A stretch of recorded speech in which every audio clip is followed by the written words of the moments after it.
Le Libéria a franchi une étape clé dans la création de son tribunal chargé de juger les crimes de guerre civile de 1989 à 2003. Le 28 et 29 janvier 2026, 35 avocats libériens ont été formés aux crimes internationaux par l'ONU, acquérant les compétences pour traiter les violations graves des droits humains et les crimes économiques liés au conflit. Le gouvernement a prévu 1,3 million de dollars pour son installation avec un effectif initial d'une cinquantaine d'avocats et une vingtaine de procureurs et enquêteurs.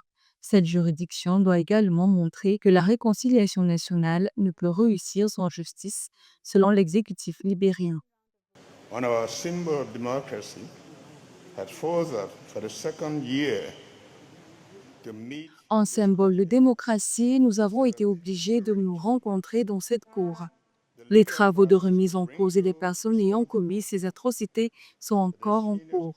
J'ai cependant montré à tous les Libériens comment l'administration poursuit cette affaire pour une résolution impartiale et que tous ceux qui seront trouvés coupables paieront selon les termes de la loi. We resolve and impartiality, and that anyone found guilty will bear the full weight of the law.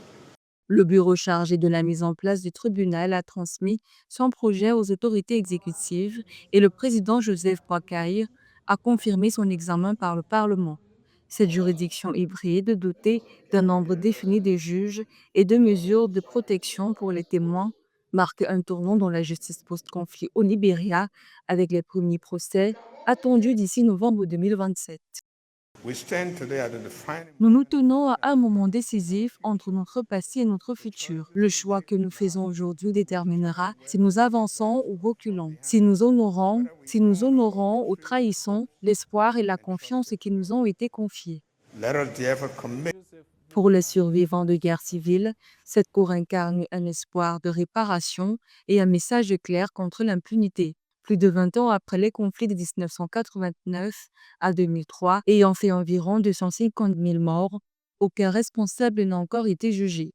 Le soutien de l'ONU, l'implication des institutions nationales et la montée en compétence des juristes marquent un tournant. La création de la Cour n'est plus une perspective lointaine, mais un chantier désormais engagé.